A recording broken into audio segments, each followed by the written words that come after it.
Hi, this is Adam with East Coast Horror Group. I'm here at Video Central with Columbus, Ohio-based filmmaker Max Groah, director of Bong of the Living Dead. Max, it took 14 years to make the film. What was the process like, and what led to the time of making it? Well, we split production. I mean, 14 years in total. We talked about it for a year probably before we started even writing. Worked on the script for about 10 years. Then we shot it 4 years ago, and then just have been in post-production since. So there's much more on the front end. It's not like we've been filming for 14 years, you know. But we did the bulk of filming in a 2-week period and a couple sporadic weekends, and then we came back a year later to do a bunch of stuff in the studio. So you know, we did multiple shoots, and I guess we were in principal photography for 2 years of that. Right. But the bulk of it was just writing the script over and over in that first 10 years. Now, it had premiered at Nightmares Film Festival, having the first sold-out screening of this year's fest. What was that like for you and the crew to finally see your project on the big screen and see a sold-out crowd? It was terrifying, actually. I liked the movie. I was not worried at all if people would like it. I was scared to death the print was gonna stop, or the audio would drop out, or there'd just be one section where there was no music or anything, So, the Nightmares Film Festival was an awesome place for us and a great place to premiere. But as far as Friday from about 6 to 10, I hardly remember anything. It was a whirlwind. There's just tons of people there, I did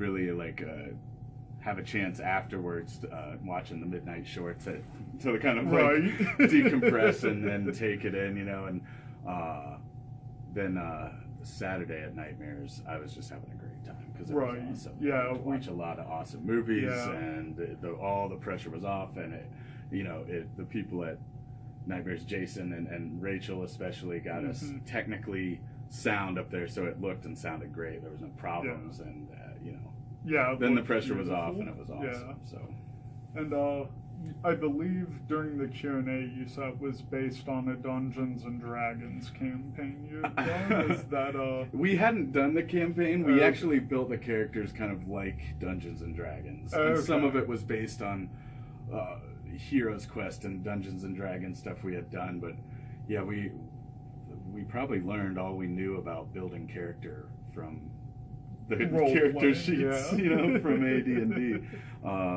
So yeah, that heavily influenced the early drafts for sure. Awesome. That's how we got our quest. Right.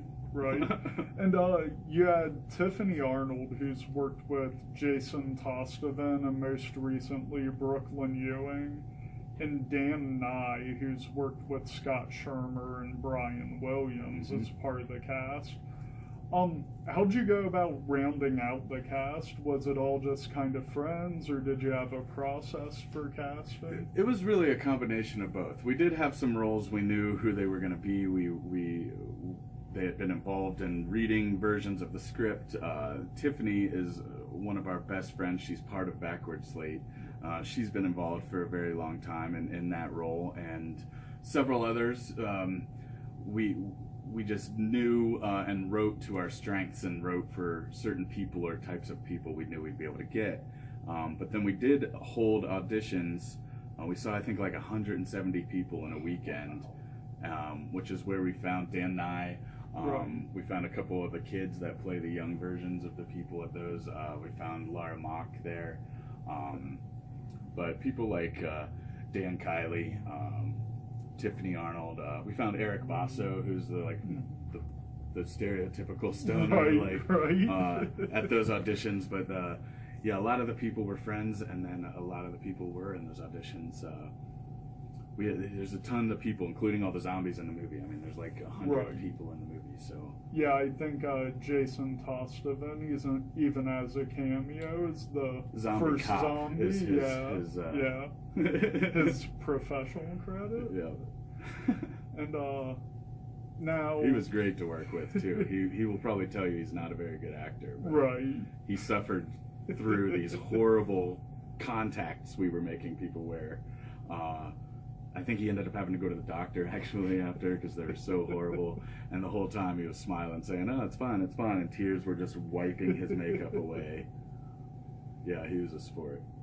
And also, one thing I noticed, some of the zombies had an Evil Dead 2 kind of look. Was that an influence in the makeup, or did it just kind of work out that way? Well, we had Scott Slager from Morbid Effects, who I'd known right. for a long time, gave him kind of free reign with the zombies. We knew we wanted some that were full face masks and prosthetic. And our taste was more to the like 80s zombies, right. which would have been Evil Dead. Yeah. Return of the Living Dead type zombies. Those are what I wanted to see, because I thought that added to the like fun stoner comedy aspect of it. Right. Other zombies are just kind of bloody and like, makeup zombies, and then we have some that are like the fresh dead, just like wounds. But right. Yeah, definitely I would think that Scott would say Evil Dead is an influence on that for sure. Right. And now, you just finished up at Nightmares in October. You had a screening at Studio 35. Do you have any other screenings planned, or you just kind of hitting the festival? That was our cast and crew screening was at Studio 35, right. And we kind of tried to open that up and get as many people in there as possible, and that was great. That was awesome. We're trying to work with some other local theaters for a screening. We have a lot of festival submissions right now, so we're not looking to charge, but if we can get away with just like opening it up and showing it so people can see it, that might be illegal, but I don't know. I don't care. And we're not charging anything, we're not going to really advertise or just right. We're just going to try to around the holidays maybe, or the first of the year, but really for this year we need to ride out all these festival submissions and just kind of like travel and try to promote. Yeah, and then after that, are you guys looking at kind of a home video release, or maybe doing like? It hasn't been. We're still not sure. I think we're kind of back and forth on what we want to do. I think we're going to try and wait and see where the festival year takes us. That will probably have an effect. So. Now, you'd also won Best Director at Nightmares Film Fest. You said you were going to try and find a way to smoke out of the trophy.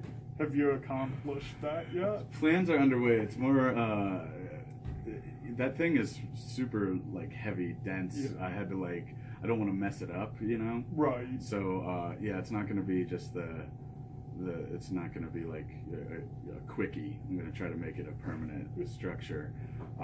It'll take some time and some doing, but maybe I'll unveil it at Nightmares next year. Awesome. Top floor of the parking garage. Yeah, just don't let security. Don't stay there too long. Time. Yeah, don't hover. And with Bong being a kind of stoner comedy, what's your top 5 stoner-friendly flicks? Any genre, just. I really love Pineapple Express. I thought that had really realistic, like, smoking and pot kind of things in it. There's a sleeper stoner hit, Grandma's Boy. Yeah. Not a lot of people realize that's a pretty good stoner movie. It's a great film. I like... So I'm going to just group the Cheech and Chong into one movie, because I honestly never really can distinguish a lot between all the Cheech and Chong movies. That'd be like a number 3 spot, and then I'm going to do the same thing with Harold and Kumar in number 4. And then the number 5 spot for a stoner-friendly, fun movie has got to go to Half Baked. It was like the first stoner movie I saw. Good call. Pineapple Express. Wait, what did I say the second one was? Oh, shit.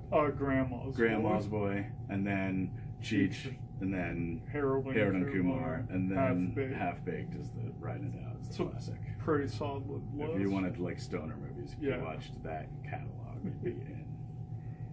And last but not least, there's a documentary filmed about you about a year ago called Big Max. And it kind of takes a look at you doing a trial run at a vegan lifestyle. What was that process like for you? Well, it started as a bet that then we decided to film. I crushed the bet in 30 days of going vegan. Justin, my friend that filmed it, Justin Russell, followed me around for 8 to 10 hours a day for a month.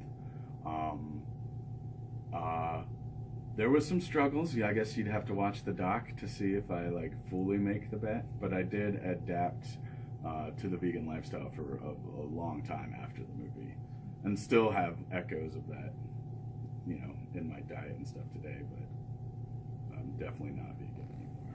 Yeah. But the doc is fun. Awesome. It's called Big Max. Look for it. It's coming to a theater near you. I don't think it is coming to a theater, but it's coming out soon. And to keep up with Max and Bong of the Living Dead, you can follow them on Facebook at Backward Slate Productions and Bong of the Living Dead. And also follow Video Central.